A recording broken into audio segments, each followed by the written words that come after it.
Hello everyone, welcome to आंचल की पाठशाला। कैसे हो आप सभी? आई होप आप सब अच्छे होंगे।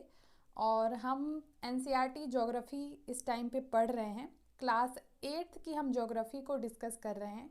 और आज हम जिस चैप्टर को पढ़ने वाले हैं इसका नाम है खनिज और शक्ति संसाधन। क्लास 6 और 7th की ज्योग्राफी मैंने ऑलरेडी पढ़ा दी है। हम क्लास 8th की ज्योग्राफी में लेसन फर्स्ट एंड सेकेंड भी पढ़ चुके हैं। आज हम लेसन थर्ड को यहाँ पे पढ़ेंगे। तो चलिए स्टार्ट करते हैं। सबसे पहले आपको नाम दिया हुआ है खनिज और शक्ति संसाधन। तो सबसे पहले हम खनिज को पढ़ेंगे कि खनिज क्या होता है। जो भी चीज़ें इसमें दी हुई हैं उसको डिस्कस करेंगे।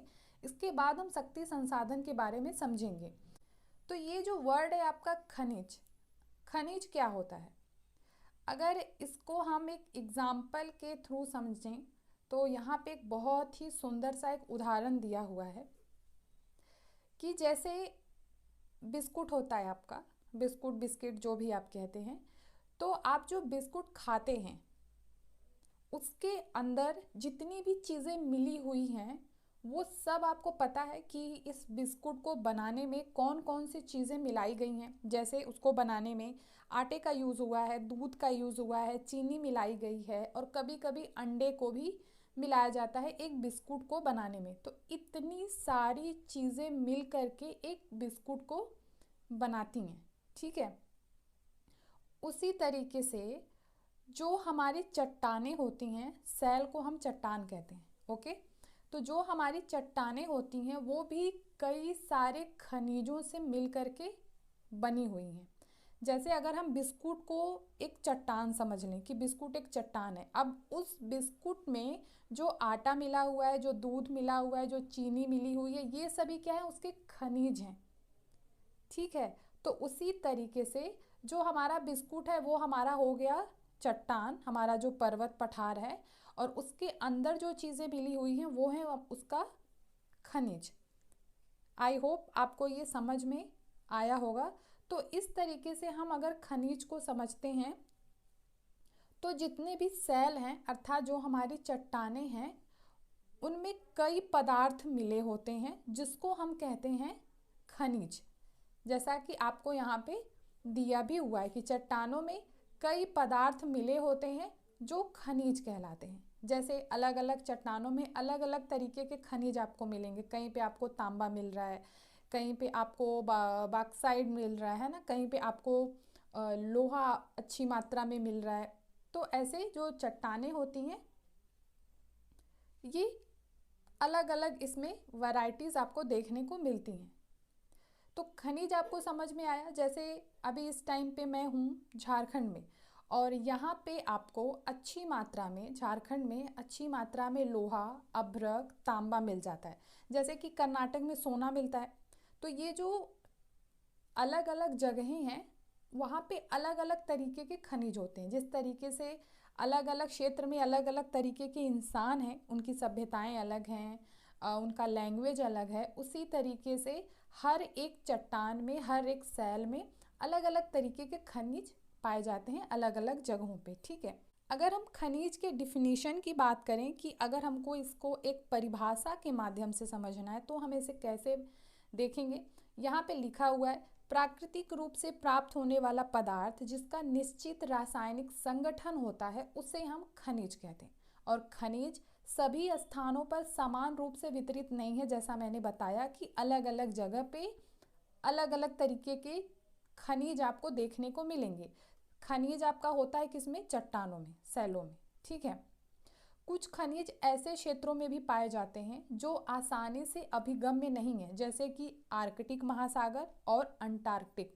तो जैसे अंटार्कटिक आपको पता है कि ये एक बर्फीला एरिया है, यहाँ पे सब कुछ बर्फ़ के रूप में जमा हुआ है। तो वहाँ पे संभव नहीं है कि आप वहाँ पे जाकर के खनिज निकालें, और ऐसा करना भी नहीं होता क्योंकि इसके ऊपर एक नियम भी बना है जिसके तहत कोई भी देश या कोई भी जाकर के वहाँ पे खनन नहीं कर सकता कि आप वहाँ पे जाकर के खनिज निकाल रहे हो, ठीक है। ऐसी चीज़ें नहीं होती हैं। आगे अगर हम देखते हैं, जैसे आप जो खाने में अपने नमक यूज़ करते हो या फिर आप जब पेंसिल से लिखते हो तो उसमें आपको ब्राउन कलर का जो दिखता है वो सब खनिज है जिसको हम बोलते हैं ग्रेफाइट। ये सब आपका खनिज है, ठीक है। खनिज विभिन्न प्रकार के भूवैज्ञानिक परिवेश में अलग अलग दशाओं से निर्मित होते हैं। जहाँ पे जैसी भूवैज्ञानिक परिवेश मिलेगा उसके हिसाब से ही खनिजों का निर्माण होगा। अगर हम इस चीज़ की बात करें कि जो खनिज है उसको हम कैसे पहचानेंगे कि ये कौन सा खनिज है, क्योंकि खनिज तो बहुत सारे हैं। तो यहाँ पे ये बताया गया है कि वे अपने भौतिक गुणों जैसे कि रंग, घनत्व, कठोरता और रासायनिक गुणों तथा विलेयता के आधार पर पहचाने जाते हैं। अब जो जिनको खनिज के बारे में बहुत अच्छा नॉलेज है तो उनको ये चीज़ें पता होती हैं कि ये कौन सा खनिज है। जैसे कि अगर सेल जो है वो अगर आपका नीले रंग का है तो उनसे ये पता चल जाता है कि ये तांबा है। ये कैसे पता चला? ये पता चला रंग के आधार पे, ठीक। उसकी डेंसिटी के आधार पे पता चलेगा, उसकी कठोरता के आधार पे पता चलेगा, उसके रासायनिक गुण के आधार पे और विलेयता के आधार पे। जैसे नमक है, जब आप उसको पानी में घोलते हैं तो वो आसानी से घुल जाता है, तो वो विलेय हो जाता है, उसके आधार पे हमने उसको पहचान लिया। तो इस तरीके से अलग अलग सेलों को पहचानने का बहुत सारा तरीका होता है जो यहाँ पे दिया हुआ है। अब हम आगे बढ़ते हैं। इसके बाद हम देखेंगे यहाँ पे खनिजों के प्रकार कि खनिज कितने प्रकार के होते हैं। संरचना के आधार पे खनिजों को दो भागों में रखा गया है। वो दो भाग कौन से हैं? धात्विक खनिज और अधात्विक खनिज। जैसा कि आपको नाम से ही लग रहा होगा, धात्विक और अधात्विक। धात्विक क्या होता है? जिसमें धातु कच्चे रूप में मिलता है तो वो धात्विक है, और जिसमें धातुएं नहीं होती हैं, धातुओं के अलावा दूसरी चीज़ें उसमें पाई जाती हैं, वो होता है आपका अधात्विक। अगर इसको हम डिटेल से पढ़ते हैं, आइए। सबसे पहले यहाँ पे आपको खनिज दिया हुआ है जिसको दो भाग में डिवाइड किया गया, धात्विक, अधात्विक। फिर धात्विक को भी दो भाग में डिवाइड किया गया, लौ एंड सेकेंड है आपका अलौ। अगर आप नाम से ही इसको थोड़ा बहुत समझने की कोशिश करें तो आपको धात्विक जिसमें धातु मिलेगा, अधात्विक जिसमें धातु नहीं मिलेगा। इसके जो दो पार्ट हैं, लौ अलौ। लौ मतलब जिसमें आपको लोहा मिलेगा, अलौ जिसमें आपको लोहा नहीं मिलेगा। ओके। तो जो धात्विक खनिज होता है उसमें धातु कच्चे रूप में होता है और धातुएं कठोर पदार्थ हैं। धातुएं क्या हैं? कठोर पदार्थ हैं जो ऊष्मा और विद्युत को सुचालित करती हैं। अगर एग्जाम्पल के लिए हम समझें कि धात्विक खनिज कौन कौन से हैं, यहाँ पे दिया भी हुआ है, जिसमें आपका लौह अयस्क है, बॉक्साइड है, मैग्नीज है। ये इसके कुछ उदाहरण हैं। अब जो धात्विक खनिज है उसको दो भागों में बांटा गया है, लौह और अलौह। लौह में क्या है? जिसमें लोहा पाया जाता है, जैसे आपका लौह अयस्क हो गया, मैग्नीज हो गया, क्रोमाइट हो गया, इन सब में आपको लोहा मिलता है। और जो अलौह है, ऐसे खनिजों में लोहा नहीं होता है, किंतु इसमें कुछ अन्य धातुएं होती हैं। जैसे इसमें सोना हो सकता है, इसमें चांदी हो सकती है, तांबा हो सकता है, सीसा हो सकता है, ठीक है। ये सभी अलौह धातुएं होती हैं जिसमें लोहे की जगह पे ये सब चीज़ें हो सकती हैं। सेकेंड जो आपका है अधात्विक खनिज, ये क्या है? जैसा मैंने बताया कि इसमें आपको धातु नहीं होता है, ऐसे खनिजों में धातुएं नहीं होती हैं। इसका एग्जाम्पल है आपका चूना पत्थर, अभ्रक, जिप्सम, ठीक है। ये ऐसे खनिजों के उदाहरण हैं। कैसे खनिजों के? अधात्विक खनिजों के। इसके अलावा जो आपके खनिज ईंधन है, जैसे कि कोयला हो गया, पेट्रोलियम हो गया, ये सभी भी आपके अधात्विक खनिज में आते हैं। अगर आपसे पूछे कि कोयला, पेट्रोलियम, ये सभी कौन से खनिज हैं, तो ये सभी अधात्विक खनिज हैं। इसके बाद इस बॉक्स को हम देखते हैं जहाँ पे लिखा हुआ है कि सेल खनिज अवयवों के अनिश्चित संगठन वाले एक या एक से अधिक खनिजों का एक समूह है। सेल मतलब जो हमारे चट्टान होते हैं, ठीक है।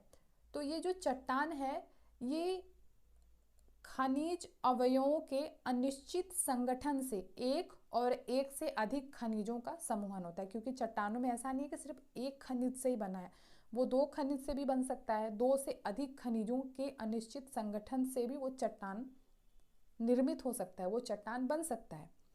इसके बाद आपका दिया हुआ है कि सेल जिनसे खनिजों का खनन किया जाता है उसे हम कह देते हैं अयस्क। ठीक है, सेल चट्टान है आपका, उसमें जो पाया जाता है वो है आपका खनिज, जिनसे खनन होता है उसको हम कह देते हैं अयस्क। देखिए जो अयस्क होता है ना, एक चीज़ आप समझिए कि कोई भी धातु वो शुद्ध रूप में आपको नहीं मिलती है। जो आपके सेल हैं, जो आपके चट्टान है, उसमें अगर आप देखेंगे तो उसमें कोई भी धातु आपको प्योर फॉर्म में नहीं मिलेगी, वो हमेशा आपको इनप्योर फॉर्म में यानी अशुद्ध रूप में ही मिलती है। ठीक है, जिसमें वो खनिज उपस्थित होता है उसे ही हम कह देते हैं अयस्क। अयस्क को क्या करते हैं, खनन करके बाहर लाया जाता है, फिर इनका शुद्धिकरण किया जाता है। इसके बाद जो है वो महत्वपूर्ण जो तत्व हैं वो प्राप्त किए जाते हैं। उनका शुद्धिकरण होता है, उसके बाद हमें वो तत्व प्राप्त होते हैं। जैसे लोहे का अयस्क हो गया, बॉक्साइट का अयस्क हो गया, है ना, ये चीज़ है।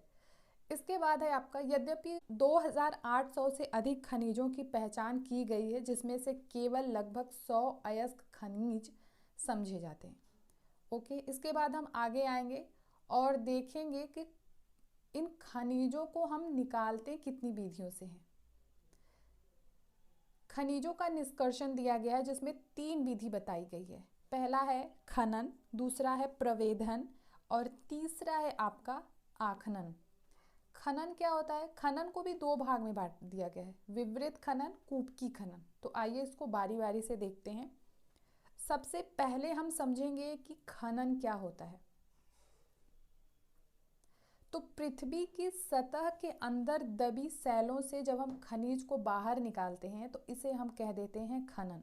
जो हमारी पृथ्वी है इसके अंदर बहुत सारी सैलें, सैलें मतलब चट्टान है। ऐसा नहीं है कि चट्टान आपका सिर्फ धरती के ऊपर आप देखते हो, वो आपको धरती के नीचे भी मिलती हैं। तो हमारी पृथ्वी की सतह के अंदर जो दबी हुई चट्टानें होती हैं, जब उससे हम खनिजों को बाहर निकालते हैं तो इस प्रक्रिया को हम खनन कहते हैं।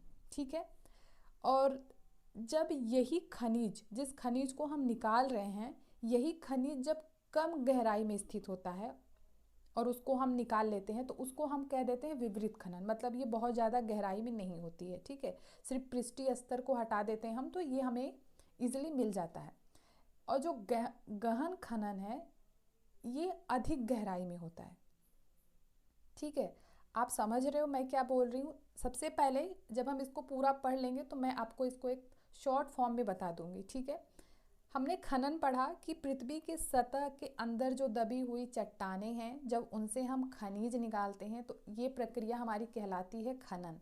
और वो खनिज जो कम गहराई में स्थित है वो है विवृत खनन से उसको हम निकाल लेते हैं। और जब हमें गहराई में जाकर के खनिज निकालना होता है तो उसको हम कह देते हैं कूपकी खनन, है ना। इसके बाद है आपका प्रवेधन को अगर हम देखते हैं तो जो पेट्रोलियम और प्राकृतिक गैस है वो धरातल के बहुत नीचे पाया जाता है। ये आपको यहाँ पे एग्जाम्पल दिया गया है। ठीक है, ये देखिए ये तेल का प्रवेधन हो रहा है, ये है प्रवेधन विधि।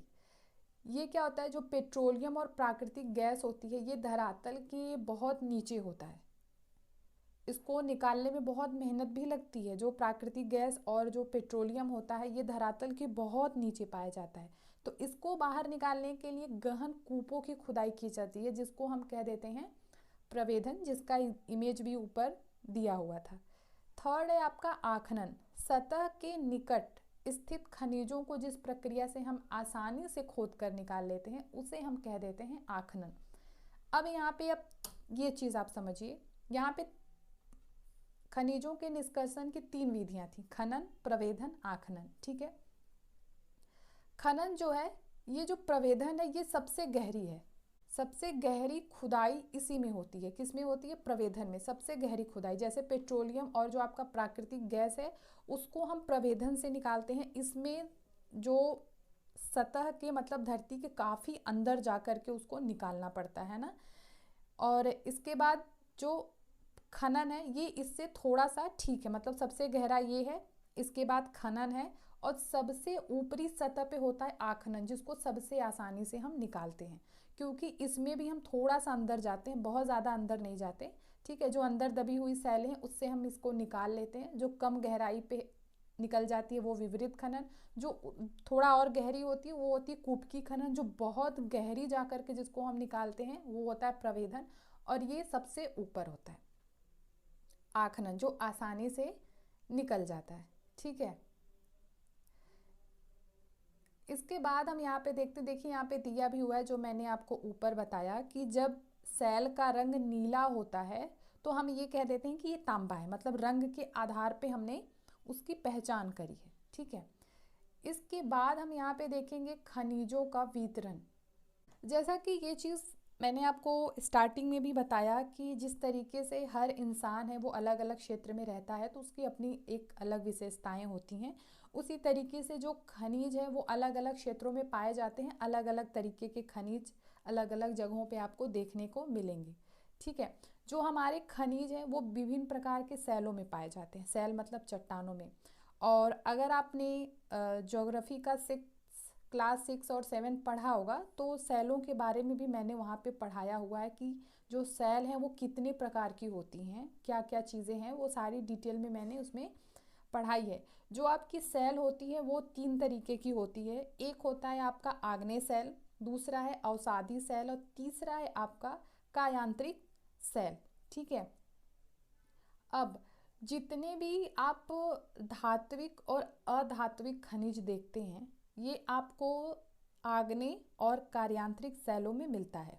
ठीक है, लेकिन जितनी भी ऊर्जा संसाधन है जैसे तेल हो गया, पेट्रोल हो गया, कोयला हो गया, ये सब आपको कौन से सेल में मिलता है?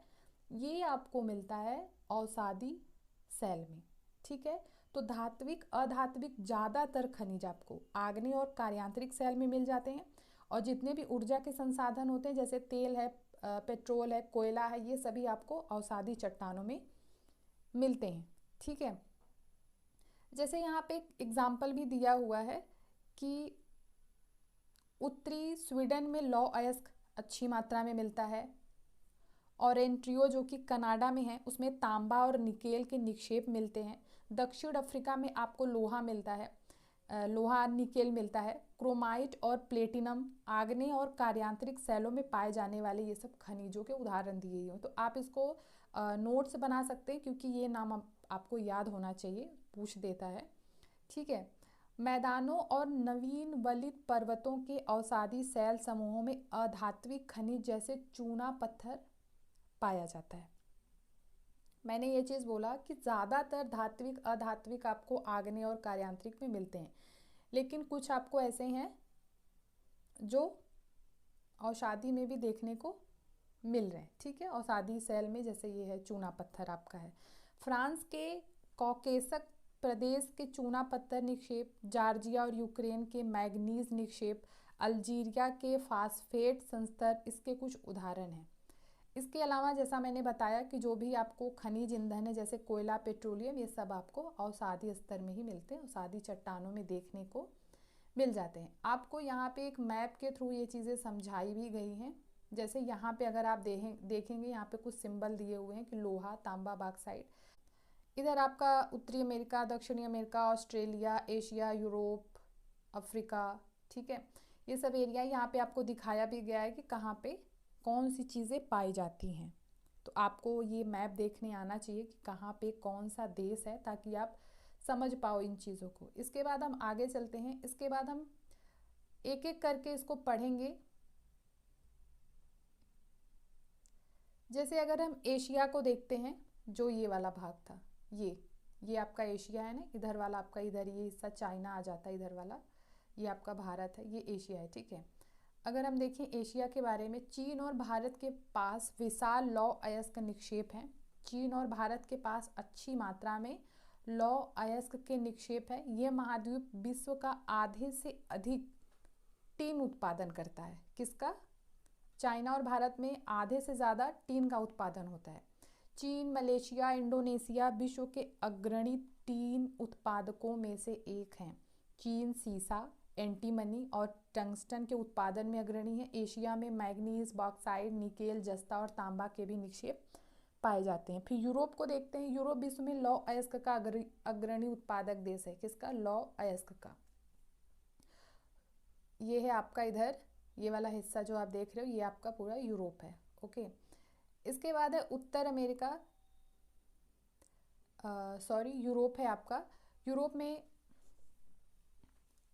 रूस, यूक्रेन, स्वीडन और फ्रांस लौ अयस्क के विशाल निक्षेप वाले देश हैं। तांबा, सीसा, जस्ता, मैग्नीज, निकेल खनिजों के निक्षेप पूर्वी यूरोप और यूरोपीय रूस में पाए जाते हैं। देखिए ये जो नाम है ना, ये आपको मैप के थ्रू अच्छे से समझना पड़ेगा, क्योंकि ये मैं आपको बता सकती हूँ लेकिन आपको इसको याद करने और मैप में इसको समझने की प्रैक्टिस खुद से करनी पड़ेगी। ठीक है, मैं आपको थियरी बता सकती हूँ लेकिन जो प्रॉपर नाम दिया हुआ है कि कहाँ पे टीन का उत्पादन ज़्यादा हो रहा है, जैसे चीन और भारत में आधे से ज़्यादा टीन का उत्पादन हो रहा है, जो मलेशिया, चीन, इंडोनेशिया है वो उसमें सबसे ज़्यादा टीन का उत्पादन होता है, तो ये सारे नेम आपको याद रखने पड़ेंगे। ओके, उत्तर अमेरिका को अगर हम देखें तो ये खनिज निक्षेप 3 क्षेत्रों में अवस्थित है। ग्रेट लेक के उत्तर में कनाडियन सिल्ड प्रदेश, अपलेशियन प्रदेश और पश्चिम की पर्वत श्रृंखलाएं। तो जो लौ अयस्क है, निकेल है, सोना, यूरेनियम, तांबा का खनन है, ये आपको कनाडियन सिल्ड प्रदेश में मिल जाता है। कोयले का अपलेशियन प्रदेश में होता है और पश्चिमी कार्डिलेरा में तांबा, सीसा, जस्ता, सोना और चांदी का विशाल निक्षेप है।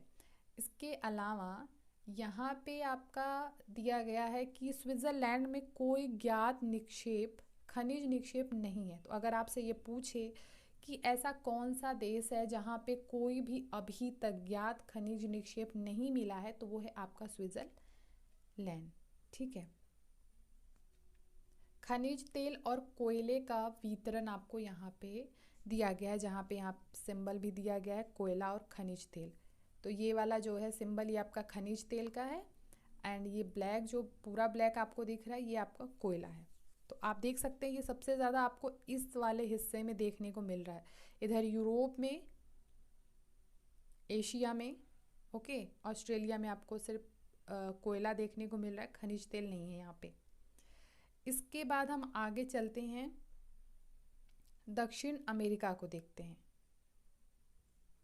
ब्राज़ील विश्व के उच्च कोटि के लौ अयस्क का सबसे बड़ा उत्पादक है। चिली और पेरू तांबे के अग्रणी उत्पादक है। ब्राज़ील और बोलीविया विश्व के टीन के सबसे बड़े उत्पादकों में से एक है। दक्षिणी अमेरिका के पास सोना, चांदी, जस्ता, क्रोमियम, मैग्नीज, बॉक्साइट, अभ्रक, प्लैटिनम, एस्बेस्टस और हीरा के विशाल निक्षेप भी हैं। खनिज तेल आपको वेनेजुएला, अर्जेंटीना, चिली, पेरू और कोलंबिया में देखने को मिलेगा। फिर है अफ्रीका। अफ्रीका खनिज संसाधनों में धनी है। किसमें? अफ्रीका जो है वो खनिज संसाधनों में एक धनी देश है। ये हीरा, सोना और प्लेटिनम का विश्व में सबसे बड़ा उत्पादक है। दक्षिणी अफ्रीका, जिम्बाब्वे और जायरे विश्व के सोने का एक बड़ा भाग उत्पादित करते हैं। तांबा, लौ अयस्क, क्रोमियम, यूरेनियम, कोबाल्ट, बॉक्साइट दक्षिण अफ्रीका में पाए जाने वाले अन्य खनिज है। तेल आपको यहाँ पे नाइजीरिया, लीबिया और अंगोला में देखने को मिलेगा। इस पे दिया हुआ है हरा हीरा एक दुर्लभम हीरा है। कौन सा हीरा? हरा हीरा। विश्व की प्राचीनतम शैलें पश्चिमी ऑस्ट्रेलिया में हैं। वे 430 करोड़ वर्ष पूर्व बने थे। पृथ्वी के निर्माण के मात्र 30 करोड़ पश्चात, जब पृथ्वी का निर्माण हुआ था तो उसके 30 करोड़ वर्ष के बाद ही ये बने थे। जो प्राचीनतम शैल जो कि ऑस्ट्रेलिया में देखने को मिलता है, जहाँ पे हरा हीरा मिलता है देखने को। फिर आपका अगर ऑस्ट्रेलिया को देखते हैं हम यहाँ पे आगे, ऑस्ट्रेलिया विश्व में बॉक्साइट का सबसे बड़ा उत्पादक है। किसका? बॉक्साइट का। यह सोना, हीरा, लौ अयस्क, टीन और निकेल का अग्रणी उत्पादक है। यह तांबा, सीसा, जस्ता, मैग्नीज में भी संपन्न है। पश्चिमी ऑस्ट्रेलिया के कालागुरली और कूलगाड़ी क्षेत्रों में सोने के सबसे बड़े निक्षेप हैं। इसके बाद है अंटार्कटिका। विभिन्न खनिज निक्षेपों पूर्वानुमान के कुछ संभवतः विशाल के लिए अंटार्कटिका का भूविज्ञान पर्याप्त रूप से सुप्रसिद्ध है। ट्रांस अंटार्कटिक पर्वत में कोयले और पूर्वी अंटार्कटिक में प्रिंस चार्ल्स पर्वत के निकट लोहे के महत्वपूर्ण मात्रा में निक्षेपों का पूर्वानुमान किया गया है। लौ अयस्क, सोना, चांदी, तेल भी वाणिज्यिक मात्रा में यहाँ पे उपलब्ध है। कहाँ पे? अंटार्कटिका पे। लेकिन थोड़ा दिक्कत होता है यहाँ पे क्योंकि यहाँ पे बर्फ़ जमी रहती है। आगे बढ़ते हैं और देखते हैं भारत में इसके वितरण की, कि भारत में कौन कौन सी चीज़ें अच्छी मात्रा में कहाँ कहाँ पे देखने को मिलती हैं। जैसे अगर हम बात करें लोहा, तो भारत में उच्च कोटि के लौह अयस्क निक्षेप हैं जो आपको मिलेंगे झारखंड, उड़ीसा, छत्तीसगढ़, मध्य प्रदेश, गोवा, महाराष्ट्र और कर्नाटक में। बॉक्साइट का उत्पादक क्षेत्र है आपका झारखंड, उड़ीसा, छत्तीसगढ़, मध्य प्रदेश, गुजरात, महाराष्ट्र और तमिलनाडु। इसके बाद अभ्रक के निक्षेप आपको झारखंड, बिहार, आंध्र प्रदेश और राजस्थान में देखने को मिलेंगे। भारत विश्व में अभ्रक का सबसे बड़ा उत्पादक और निर्यातक है, मतलब भारत में सबसे ज़्यादा अभ्रक का उत्पादन भी किया जाता है और ये निर्यात मतलब बाहर इसको भेजते भी हैं। आपको यहाँ पे इमेज भी है, चूना पत्थर का आखनन हो रहा है राजस्थान की सांभर झील से नमक का निष्कर्षण। इसके बाद तांबा को अगर देखें तो ये आपको मिलेगा राजस्थान, मध्य प्रदेश, झारखंड, कर्नाटक और आंध्र प्रदेश में। मैग्नीज आपको मिलेगा महाराष्ट्र, मध्य प्रदेश, छत्तीसगढ़, उड़ीसा, कर्नाटक, आंध्र प्रदेश। ये आप प्रॉपर नोट बना के लिख सकते हो, क्योंकि सिर्फ एक बार पढ़ लेने से याद नहीं हो जाता, इसको थोड़ा सा प्रैक्टिस करेंगे तो मैप के थ्रू इसको आप अगर समझेंगे तो आपको ये थोड़ा सा अच्छा लगेगा और इजी पड़ेगा आपको। सोना की बात करें तो भारत में कर्नाटक में कोलार में सोने के निक्षेप हैं। ये खाने विश्व की गहरी खानों में से एक है जो इस अयस्क के खनन को बहुत खर्चीली प्रक्रिया बनाती है, इसमें काफ़ी ज़्यादा खर्च आता है। चूना पत्थर अगर हम देखें जो कि आपका अधात्विक खनिज है, भारत में चूना पत्थर उत्पादन करने वाले राज्य बिहार, झारखंड, उड़ीसा, मध्य प्रदेश, छत्तीसगढ़, राजस्थान, गुजरात और तमिलनाडु। एक चीज़ अगर आप नोटिस करेंगे तो बिहार, झारखंड और छत्तीसगढ़, उड़ीसा, ये सभी ऐसे एरियाज़ हैं जहाँ पे अच्छी मात्रा में ज़्यादातर चीज़ें मिल जाती हैं। जैसे आपका अभ्रक भी मिल रहा है, लोहा भी मिल रहा है, तांबा भी मिल रहा है, और ठीक है, तो ये एरिया जो होते हैं उसमें अच्छी मात्रा में आपके खनिज मिलते हैं। इसके बाद अगर हम देखते हैं नमक को, तो ये समुद्र, झील और सैलों से प्राप्त किया जाता है। भारत नमक का अग्रणी उत्पादक और निर्यातक है, मतलब उत्पादन भी करता है और बाहर भेजता भी है। तो दो चीज़ अगर आपने नोटिस की होगी, एक अभ्रक और दूसरा नमक, जिसमें भारत का उत्पादन भी सबसे ज़्यादा है और वो बाहर उसको निर्यातक भी करता है, अभ्रक और नमक का। ठीक है, इसके बाद हम खनिजों के उपयोग की बात करते हैं। तो खनिजों का उपयोग कई उद्योगों में होता है। अगर हम देखें रत्नों के लिए प्रयोग किया जाता है, जो खनिज प्रायः कठोर होते हैं, जैसे आभूषण बनाने के लिए हम इसका यूज़ करते हैं। जैसे तांबा है, इसका उपयोग हम सिक्के से लेकर पाइप तक प्रत्येक वस्तु में इसका हम यूज़ करते हैं। कंप्यूटर उद्योग में जो हम सिलिकॉन क्वार्ट्ज से प्राप्त किया जाता है। एल्यूमिनियम जिसे उसके अयस्क बॉक्साइट से प्राप्त किया जाता है, इसका यूज़ होता है ऑटोमोबाइल में, हवाई जहाज़ में, बोतल बंदी उद्योग में, भवन निर्माण में, रसोई के बर्तन में। तो खनिजों का उपयोग हमारे घर से लेके, हमारे किचन से लेके, हमारे वाहनों से लेकर के हर एक चीज़ में, आभूषण जो हम पहनते हैं, गहने पहनते हैं, उन सब में किसी न किसी रूप में आपको खनिज मिलेगा। जैसे नमक, जैसे मैंने बोला कि नमक भी खनिज है। पेंसिल जिसे आप लिखते हो, ग्रेफाइट, वो भी एक खनिज है।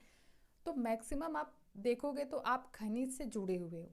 ठीक है, इसके बाद खनिजों का संरक्षण कैसे करना है। सबसे अच्छा है कि इसका पुनर्चक्रण किया जा सके, मतलब आप इसको रिसाइकल करो, इसको यूज़ करो। एक बार यूज़ किया तो ऐसा नहीं है कि एक बार यूज़ कर लिया तो अब इसको नहीं कर सकते हैं। इसको जैसे लोहा है, अब गाड़ी जो ख़राब हो जाती है उसको, उसमें जो लोहा है उसका तो यूज़ आप कर सकते हो दूसरे कामों में। आप उसको ऐसे ही फेंक दो तो वो खनिज तो बेकार हो गया ना। जो उसमें अच्छी चीज़ें हैं आप उसको रिसाइकल कर सकते हो, पुनः प्रयोग कर सकते हो। कम प्रयोग करो, जहाँ ज़रूरत है वहाँ पे ही करो, बहुत ज़्यादा मत करो। ठीक है, तो ये चीज़ें कुछ अच्छी हैं। इसके बाद संरक्षण को अगर हम देखें तो खनिज अनवीकरणीय संसाधन है। ठीक है, जो हमारा खनिज है वो बहुत, इसको लंबा प्रोसेस लगता है बनने में, मतलब हज़ारों वर्ष लग जाते हैं खनिजों का निर्माण होने में।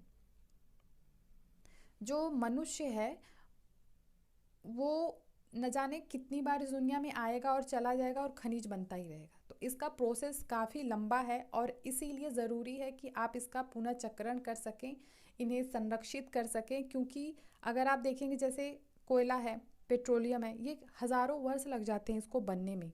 और जनसंख्या की स्पीड तो आप देख ही रहे हो कि कितनी तेज़ी से जनसंख्या बढ़ रही है। तो एक समय के बाद ये तय है कि ये सारे खनिज यहाँ से ख़त्म हो जाएंगे जिस तरीके से यूज़ हो रहे हैं, है ना। इसीलिए अभी अल्टरनेटिव चीज़ें ढूंढी जा रही हैं, जैसे पवन चक्की है, सौर ऊर्जा है, ये इसीलिए ढूंढा जा रहा है क्योंकि ये सारी चीज़ें एक समय के बाद ख़त्म हो जाएंगी। और जब तक ये बनेगी तब तक हज़ारों वर्षों में तो कितने लोग आएंगे और जाएंगे ना, ये तो बनता ही रहेगा, है ना। ये दिक्कत है इनका। तो इनका संरक्षण करना ज़्यादा ज़रूरी है, जहाँ पे ज़रूरत हो वो सिर्फ वहीं पे इसका यूज़ करें और रिसाइकिल इसका करना ज़रूरी है। हमने यहाँ पे खनिजों को अच्छे से समझा कि खनिज क्या होता है, उनके प्रकार क्या होते हैं, उनको निष्कर्षण निकालते कैसे हैं, उन खनिजों को कहाँ पे कौन से खनिज पाए जाते हैं, भारत में कौन से खनिज पाए जाते हैं, विश्व में कहाँ पे कौन से खनिज पाए जाते हैं, इन सारी चीज़ों को हमने समझा। इसके बाद हम यहाँ पे अब आगे पढ़ेंगे शक्ति संसाधन के बारे में। शक्ति संसाधन को अगर हम सिंपली समझिए तो ये हमारे जीवन से इस तरीके से अब जुड़ गया है कि इसके बिना अब रहना पॉसिबल नहीं है। जैसे आप सुबह उठते हो, ठंड के दिनों में आप गीज़र ऑन करते हो, वो क्या है, आप लाइट्स यूज़ कर रहे हो, फ़ैन यूज़ कर रहे हो, एसी यूज़ कर रहे हो, टीवी यूज़ कर रहे हो, है ना, मिक्सर यूज़ कर रहे हो। तो ये सभी शक्ति संसाधन, तो जो शक्ति संसाधन है, जो ऊर्जा संसाधन है, ये हमारे जीवन में बहुत ज़्यादा महत्वपूर्ण हो गया है। इसके बिना हम जीवन की कल्पना नहीं कर सकते हैं। जैसे उद्योग में, कृषि में, परिवहन में, संचार में, इन सारी चीज़ों में, जैसे मैंने आपको बहुत ही अच्छा एग्जाम्पल भी दिया, आप लाइट्स, फ़ैन, मोबाइल, टीवी जो कुछ भी यूज़ कर रहे हो वो सब कुछ शक्ति संसाधन ही है। अगर हम इसको डिवाइड करते हैं तो ये दो भागों में जाता है। एक होता है परंपरागत ऊर्जा और दूसरी होती है गैर परंपरागत ऊर्जा। जैसा आपको नाम से ही लगेगा, परंपरागत मतलब ट्रेडिशनल, जो कि बहुत पहले से चला आ रहा है ना। गैर परंपरागत मतलब जो अभी न्यू स्टाइल है, जो आप अभी अभी यूज़ करते हो। तो परंपरागत जो पहले के टाइम पे है, जैसे ट्रेडिशनल है, जैसे कोयला है, पेट्रोलियम, जिसका उपयोग हम पहले से करते आ रहे हैं। गैर परंपरागत संसाधन जिसको हमने अभी यूज़ करना सीखा है, जैसे सौर ऊर्जा का हम इस्तेमाल करके विद्युत बना रहे हैं ना, पवन ऊर्जा का इस्तेमाल कर रहे हैं, ज्वारी ऊर्जा का इस्तेमाल कर रहे हैं, भूतापी ऊर्जा का, ये सारे नए ट्रेंड्स हैं जिसका इस्तेमाल हम अल्टरनेटिव कर रहे हैं। क्योंकि एक टाइम के बाद कोयला और पेट्रोल ख़त्म हो जाना है, क्योंकि इसको बनने का प्रोसेस हज़ारों वर्ष है। परंपरागत स्रोत को अगर हम थोड़ा सा डिटेल में यहाँ पे देखते हैं तो ये आपका है वो स्रोत जो लंबे समय से सामान्य उपयोग में लाए जाते हैं। जैसे ईंधन, जीवाश्म ईंधन परंपरागत ऊर्जा के दो मुख्य स्रोत आपको यहाँ पे दिए गए। जैसे आपका खनिज तेल है। अगर हम इसके लाभ और हानि को देखते हैं, इसको हम आगे और अच्छे से डिटेल में पढ़ेंगे, इसमें दिया भी हुआ है, आप परेशान मत होइए। जो चीज़ें जहाँ पे दी गई है उसको हम अच्छे से पढ़ेंगे ताकि कोई भी कन्फ्यूज़न ना हो। तो खनिज तेल का अगर हम लाभ देखें तो सबसे अच्छा है कि आप इसको आसानी से एक स्थान से दूसरे स्थान पर ले जा सकते हैं, है ना। क्या करेंगे, जैसे खनिज तेल में क्या है, आपका पेट्रोल है, डीजल है, इसको क्या करेंगे, आप टैंकर में डालेंगे, इसको एक स्थान से दूसरे स्थान पर ले जा सकते हैं। दूसरा है पेट्रो रसायन उद्योग का आधार है ये। पेट्रो रसायन उद्योग जिसमें कि आपकी पॉलीथीन बनती है, ग्रीस बनता है, वैसलीन बनती है, तो ये सब इसे इसका आधार है ये। इसके बाद अगर हम प्राकृतिक गैस का लाभ देखें तो आप इसको पाइपलाइन के माध्यम से एक स्थान से दूसरे स्थान पर ले जा सकते हो, ठीक है। इसके बाद ये तेल और कोयले से ज़्यादा साफ़ होता है, स्वच्छ होता है, तेल से सस्ता भी होता है। अब इन दोनों की अगर हम हानि को देखते हैं कि इससे क्या क्या नुकसान हो सकता है, तो जो आपका तेल है, जैसे जो पेट्रोल, डीजल, ये सब तेल है आपका, ये अधिप्लावन हो सकता है। गैस रिसाव के कारण ऑक्सीजन का अपक्षय हो सकता है। सेकेंड चीज़ है कि ये प्रदूषण के कारण अम्ल वर्षा होती, अम्ल वर्षा बहुत हानिकारक होती है ना। थर्ड है आपका नए ईंधन का अन्वेषण आसान नहीं है। फिर ऊर्जा के परंपरागत स्रोत, वही सेम चीज़ है यहाँ पे नीचे भी। यहाँ पे अगर आप देखेंगे ईंधन में जैसे आप यूज़ करते हो ना, आप लकड़ी का यूज़ कर रहे हो, फिर आप जैसे पहले के टाइम पे आप मिट्टी का तेल होता था, है ना, उसका यूज़ करते थे खाना बनाने के लिए ईंधन के तौर पे। तो वो क्या है, सूप्रा आसानी से मिल जाता है और बहुत सारे लोगों को ये ऊर्जा प्रदान करता है। ऊर्जा मतलब खाना बनाने में भी और घरों में भी हम उसका उष्मा के लिए इस्तेमाल करते हैं। हानि देखें तो इसको संग्रहण करने में अधिक उपयोग होता है। जैसे अगर लकड़ी को अगर हम देखते हैं तो इसको संग्रहित करने में समय ज़्यादा लगता है, जगह भी चाहिए होती है, प्रदूषण भी फैलाता है। ये हरित गृह प्रवाह में ये वृद्धि करता है। और निर्वनीकरण, कोयला अगर हम देखें इसके लाभ क्या है तो ये विस्तृत रूप से उपलब्ध है और विद्युत रूपांतरण के लिए उपयोग है क्योंकि इससे विद्युत बनता है। प्रदूषण इससे होता है, इसकी ये हानि है। और परिवहन के लिए भी ये भारी है। जल विद्युत को देखें तो इसका सबसे अच्छा ये है कि ये प्रदूषण इससे नहीं होता है। सिंचाई और मत्स्यन को ये बढ़ावा देता है, ठीक है, और ये सस्ता भी है। हानि ये है कि स्थानीय समुदाय का विस्थापन, निम्न क्षेत्रों का जल प्लावन स्थापित करने में खर्चीला। जो स्थानीय समुदाय होते हैं उनको एक जगह से मतलब उस जगह से हटाना पड़ता है जहाँ पर ये जल विद्युत, जैसे आप जो डैम है जिसमें पानी आप इकट्ठा कर रहे हो जल विद्युत बनाने के लिए, तो उधर के जो आसपास के लोग रहते हैं उनको उस जगह से हटाना पड़ता है, दूसरे जगह उनको शिफ्ट करना पड़ता है। जो निम्न क्षेत्र होते हैं, जो नीचे के क्षेत्र होते हैं, वो क्या होते हैं, जल से वो भर जाते हैं। स्थापित करने में ये खर्चीला है, ठीक है। और यहाँ पे अगर हम इसको डिटेल से पढ़ें, जो कि सबसे पहले है आपका ईंधन। तो ईंधन का इस्तेमाल अभी देखा होगा पहले के टाइम पे, तो जब हम गांव में रहते थे तो लकड़ी का इस्तेमाल अभी भी होता है। जहाँ पे भी चूल्हे पे खाना बन रहा हो वहाँ पे उपला, जिसको हम बोलते हैं कि जो गाय के गोबर से तैयार होता है, उसका इस्तेमाल होता है, लकड़ी का इस्तेमाल होता है ना। तो इसका उपयोग खाना पकाने के लिए भी होता है और ऊष्मा प्राप्त करने के लिए भी होता है। हमारे भारत में ग्रामीण द्वारा उपयोग की गई 50% से अधिक ऊर्जा ईंधन से ही प्राप्त होती है। कितनी? 50%। पौधे और जानवरों के, अगर हम इसको ये देखें कि ये क्या है, ये सब जीवाश्म ईंधन है जिसमें आपके कोयला है, पेट्रोलियम है, प्राकृतिक गैस है। और ये सभी आपका परंपरागत ऊर्जा के स्रोत हैं। जैसे मैंने ऊपर बताया भी था कि ये काफ़ी टाइम से यूज़ हो रहा है, तो ये परंपरा है, ठीक है, परंपरागत स्रोत है। अब ये जो जीवाश्मी ईंधन है ये बनते कैसे हैं, कि कोयला, पेट्रोल, प्राकृतिक गैस है आपका, ये बना कैसे है। तो जो पेड़ पौधे होते हैं और जो जानवर होते हैं उनके जो अवशेष हैं, जैसे जो पेड़ पौधे सूख गए, गिर गए ज़मीन पे, उनकी पत्तियां गिर रही हैं, गिर गए, फिर जो जानवर हैं जब वो मर जाते हैं उनके जो अवशेष होते हैं तो वो लाखों वर्षों तक धरती के अंदर दबे रहते हैं, ठीक है, लेयर बाय लेयर जमता जाता है। और उसके बाद ताप से और दाब से, जो आपका टेम्परेचर है और जो आपका दाब है, उसके प्रवाह से ये कन्वर्ट हो जाता है जीवाश्म ईंधन से। तो बेसिकली ये किससे बन रहा है? ये बन रहा है पौधे से और जो जानवरों के अवशेष हैं उससे तैयार हो रहा है जीवाश्म ईंधन, जिसमें आपका कोयला, पेट्रोलियम और प्राकृतिक गैस है, ठीक है। इन खनिजों का जो भंडार है वो सीमित है। विश्व की बढ़ती जनसंख्या जिस दर से इसका उपयोग कर रही है, इसके निर्माण की दर से कहीं अधिक है, इसलिए ये जल्दी समाप्त हो जाएगा। जैसा मैंने बताया कि इसको बनने में हज़ारों वर्ष लग जाते हैं। तो जिस हिसाब से इस्तेमाल हो रहा है कि बहुत नॉर्मल बात है कि ये बहुत जल्द ही ख़त्म हो जाएगा। इसके बाद अगर हम कोयला देखते हैं तो ये भी आपका जीवाश्म ईंधन है जो कि बहुत अधिक मात्रा में आपको देखने को मिलता है। इसका उपयोग आप कहाँ पे करते हो? इसका उपयोग हम करते हैं घरेलू ईंधन में, उद्योगों में करते हैं, जैसे कि लोहा इस्पात में, वाष्प इंजन में, विद्युत उत्पन्न करने में कोयले का इस्तेमाल किया जाता है। जीवाश्म ईंधन मतलब कि जीवों के अंश से बना ईंधन, ओके। इसके बाद जो कोयला होता है, इससे जो विद्युत प्राप्त होती है इसको हम कहते हैं तापीय ऊर्जा। कोयले से जो विद्युत हमें मिलता है उसको हम कहते हैं तापीय ऊर्जा। अब ये भी यही चीज़ है, इसको बनने का भी वही बात है कि लाखों वर्षों में जो पेड़ पौधे जीव जंतु हैं और ये दबते चले जाते हैं, फिर उसकी वजह से ताप और दाब की वजह से ये बनता है। कोयले को हम अंतर्हित धूप के रूप में भी जानते हैं क्योंकि ये ज़मीन के अंदर होता है ना, तो धूप तो इसमें जाता ही नहीं है, इसीलिए को अंतर्हित धूप भी कहते हैं। अगर हम इसको देखें कि कोयला मिलता कहाँ पे है, तो विश्व में अग्रणी कोयला उत्पादक देश में आपका चीन है, संयुक्त राज्य अमेरिका है, जर्मनी है, रूस है, दक्षिणी अफ्रीका और फ्रांस है। भारत में अगर हम कोयला देखें तो ये आपको मिल जाएगा रानीगंज पश्चिम बंगाल में, तथा झरिया, धनबाद और बोकारो जो कि आपका झारखंड में स्थित है। इसके बाद है आपका पेट्रोलियम।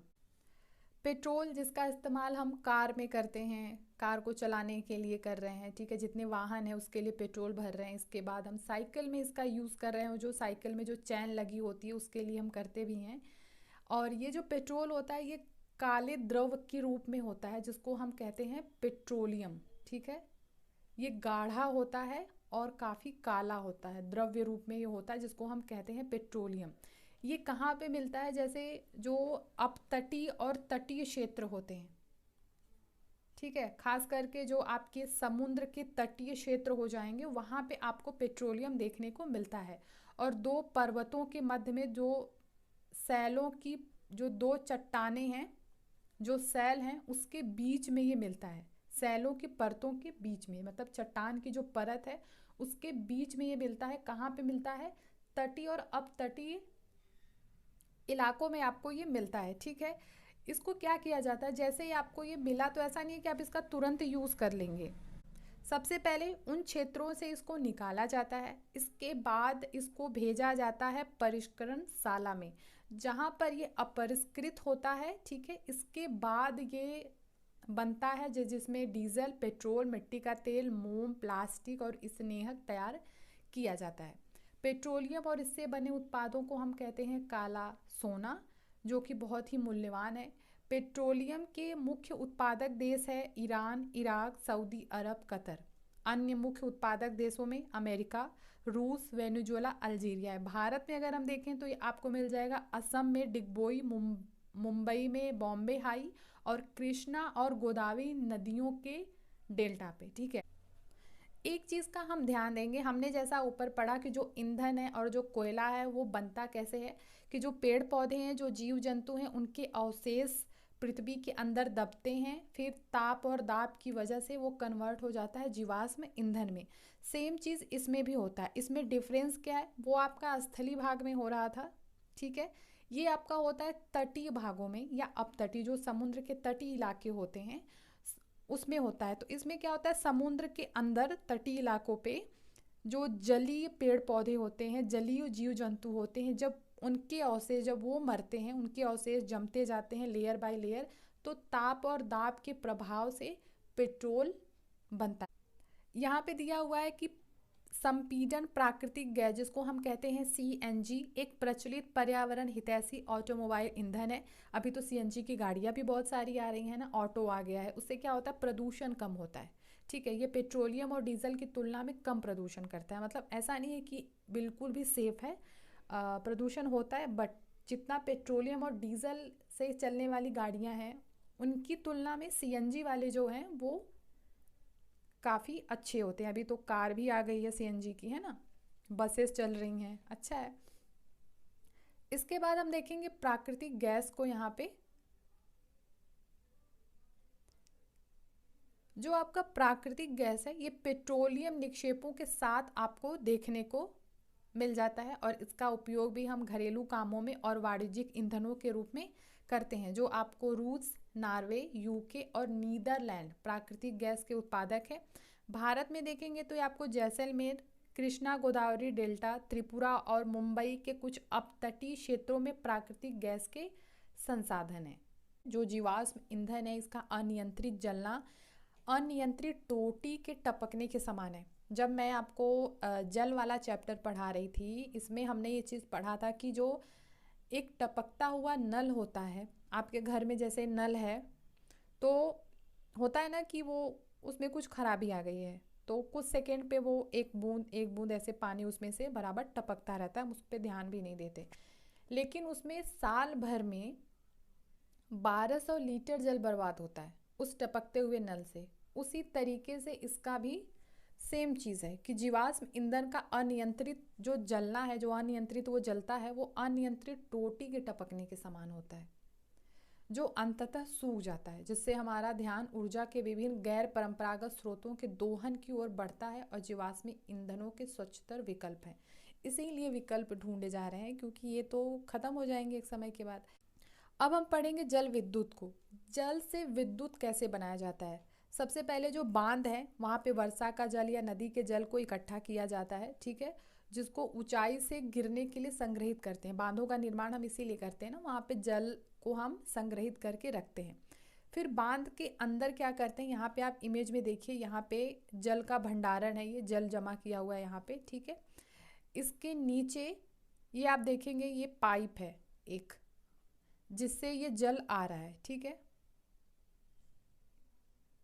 तो बांध के अंदर पाइप के द्वारा बहता जल जो है वो बांध के नीचे स्थित टरबाइन के ऊपर गिनता है, यहाँ आता है, ये टरबाइन है आपका।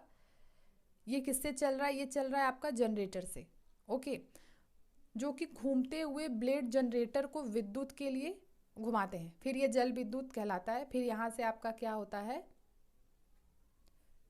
आपका ये विद्युत बनता है, यहाँ पे टरबाइन घूमता है। मोस्टली आप जितने भी विद्युत बनाते हो, जैसे आप गैर परंपरागत ऊर्जा के स्रोत में जब हम पढ़ेंगे तब भी आप इन चीज़ों को देखेंगे।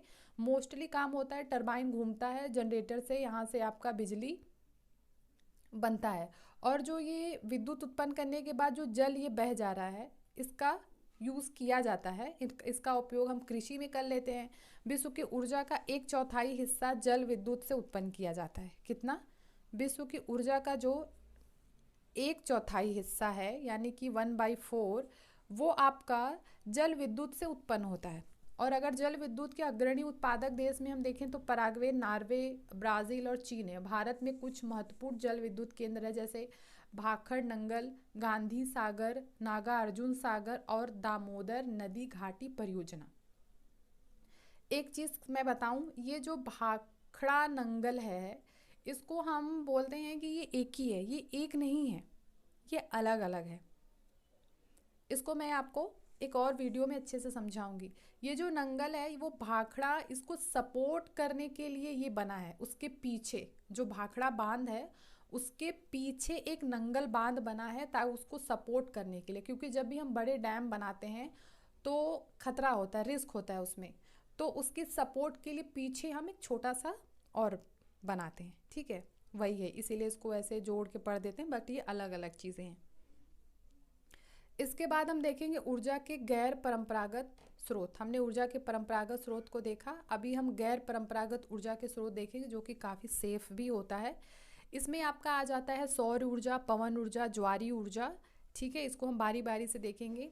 यहाँ पे भी दिया हुआ है, जैसे पवन ऊर्जा है, ये प्रदूषण मुक्त होता है, एक बार स्थापित हो जाने पे विद्युत उत्पादन की लागत कम है, सुरक्षित है, साफ है। इसकी हानि क्या है कि ध्वनि प्रदूषण करता है, ये आवाज़ करता है जब ऐसे ऐसे घूमता है, तो इससे ध्वनि प्रदूषण होता है। पवन चक्कियों को स्थापित करना महंगा होता है, एक बार आप स्थापित कर देंगे फिर ज़्यादा दिक्कत नहीं होती है, लेकिन एक बार जब आप स्थापित कर रहे हो तो आपको इसमें ज़्यादा महंगा होता है। ये रेडियो और दूरदर्शन के प्रसारण संकेतों में ये व्यवधान पहुंचाता है और पक्षियों के लिए ये हानिकारक है। इसके बाद है सौर ऊर्जा। असमाप्य मतलब ये कभी समाप्त नहीं होगा, प्रदूषण मुक्त है। हानि है कि खर्चीला है, स्रोत के विस्तृत होने से ऊर्जा बर्बादी है। ज्वारीय ऊर्जा है, प्रदूषण मुक्त है, ये भी कभी समाप्त नहीं होगा। इसका हानि क्या है कि वन्य जीव आवास का नष्ट हो जाना और दोहन में ये कठिन होता है। ज्वारीय ऊर्जा आपका उत्पन्न होता है समुद्रों में, समुद्रों के द्वारा, तो जो उसमें जो जीव जंतु रहते हैं उनको नुकसान पहुंचता है। इसके बाद है आपका परमाणु ऊर्जा। बड़ी मात्रा में ऊर्जा का उत्पादन होता है इससे, रेडियो एक्टिव व्यर्थ का उत्पन्न करना, और ये खर्चीला होता है।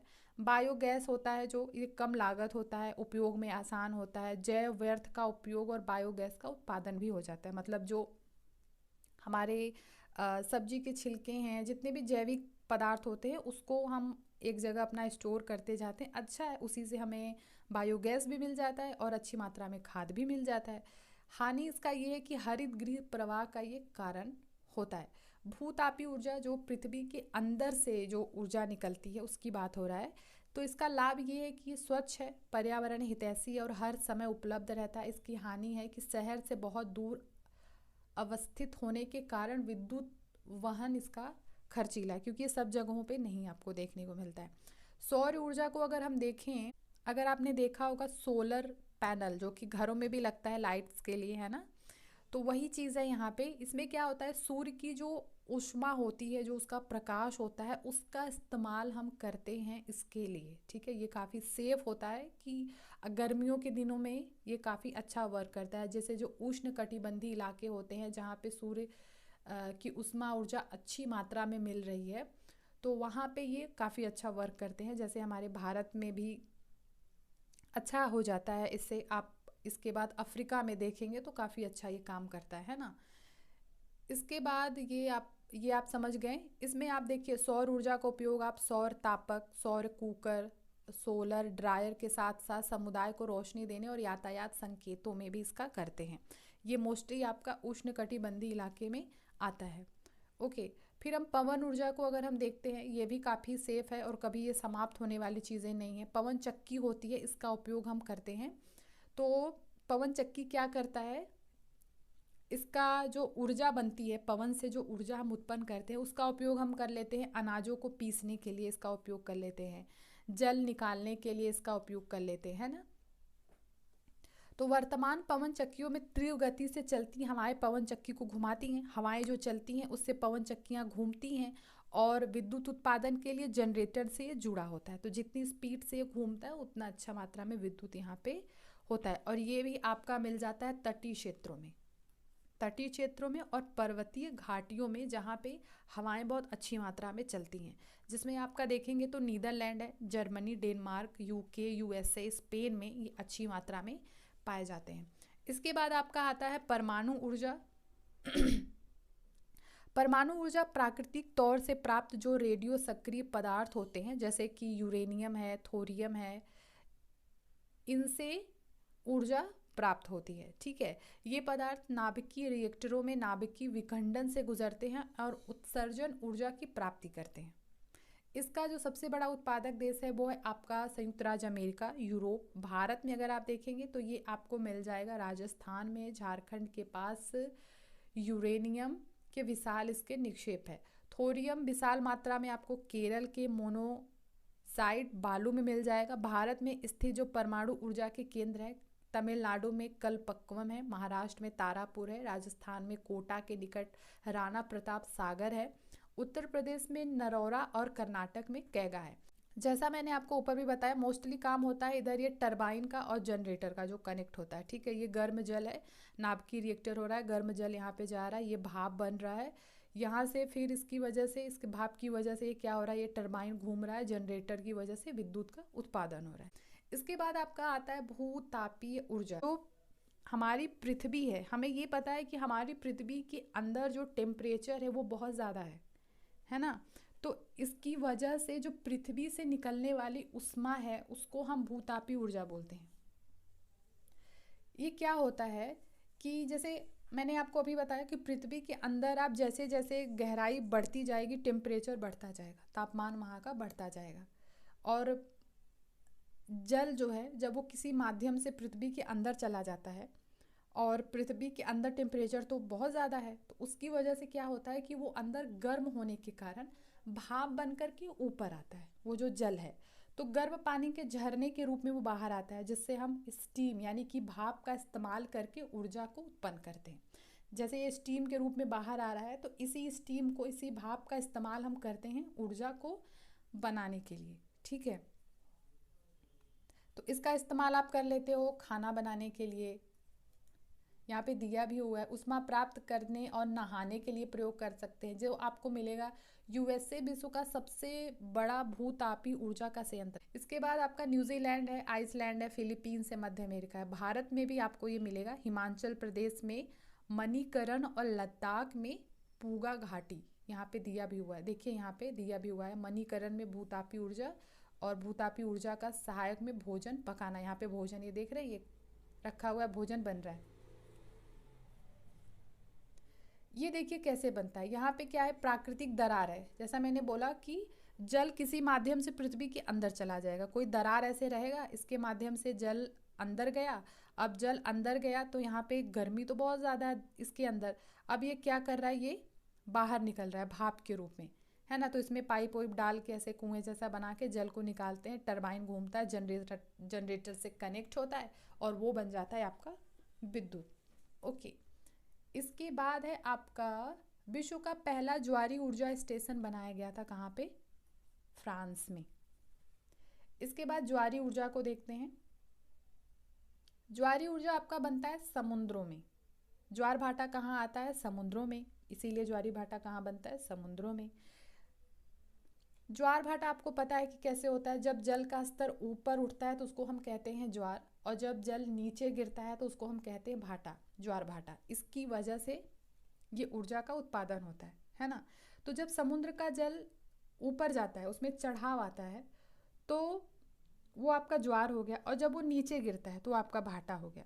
तो ये जब जल ऊपर जाता है और फिर नीचे आता है तो उससे क्या होता है, टरबाइन घुमाया जाता है और विद्युत आपका उत्पन्न हो जाता है। इसमें आप देखेंगे तो रूस, फ्रांस, भारत में कच्छ की खाड़ी में विशाल ज्वारी मिल के क्षेत्र है। यहाँ पे आप देखेंगे, यहाँ पे उच्च ज्वार है, यहाँ पे निम्न ज्वार भाटा है, यहाँ पे सब वही चीज़ है। ये जल है, जल का ये टरबाइन आपका है, जनरेटर से कनेक्ट होता है, इससे विद्युत का उत्पादन किया जाता है। ये आपका बायोगैस, जो कि बायोगैस क्या है, जैविक अपशिष्ट, जैसे कि जो मृत पौधे हैं और जो जंतुओं के अवशेष होते हैं, पशुओं का गोबर होता है, रसोई के जो अपशिष्ट हैं, जो सब्जी के छिलके हैं, ये सब को गैसीय ईंधन में बदला जाता है। तो ये काफ़ी अच्छा होता है खाद के रूप में। सारी चीज़ें मतलब आप ऐसे वेस्ट उसको फेंकने से अच्छा है कि आप उसको एक जगह स्टोर करो। इसे बायोगैस कहते हैं। जैविक अपशिष्ट बैक्टीरिया द्वारा बायोगैस संयंत्र में अपघटित होता है, जो अनिवार्य रूप से मीथेन और कार्बन डाइऑक्साइड का मिश्रण होता है। बायोगैस खाना पकाने, विद्युत उत्पादन का सर्वोत्तम ईंधन है और इससे प्रति वर्ष बड़ी मात्रा में जैव खाद का उत्पादन होता है। ये आपका ये एक गैस टैंक है, इसमें सारी चीज़ें भरी जाती हैं। फिर इससे ये इससे मिट्टी से खाद भी बन जाता है अच्छी मात्रा में, और इसका इस्तेमाल विद्युत उत्पादन में भी होता है। और ये काफ़ी अच्छा है, लेकिन ये थोड़ा खर्चीला भी है ना। तो ये आपका लेसन यहाँ पे हो जाता है कंप्लीट। आई होप आपको अच्छा लगा होगा, और जहाँ कहीं भी आपको दिक्कत लगा हो आप मुझे कमेंट करके बता दो, मैं उसको फिर से पढ़ा दूँगी। अगर आपको लगेगा कि मैं इसको और अच्छे से आपको समझा दूँ तो मैं ज़रूर पर्टिकुलर उसी टॉपिक पे मैं आपके लिए एक छोटा सा वीडियो भी बना दूँगी, ठीक है। तो जहाँ भी आपको समझ में नहीं आता आप मुझे कमेंट कर दिया करो, मैं आपको फिर से उस टॉपिक के बारे में अच्छे से बता पाऊँ। आई होप आपको मैं वो समझा पाऊँ। और चलिए, इसी के साथ मिलेंगे हम अपने नेक्स्ट क्लास में, नेक्स्ट चैप्टर के साथ। अगर वीडियोस अच्छा लगता हो तो लाइक शेयर सब्सक्राइब ज़रूर करें। मिलते हैं हम नेक्स्ट वीडियो में, तब तक के लिए आप अपना ख्याल रखिए, पढ़ते रहें, पढ़ाते रहें और खुश रहें।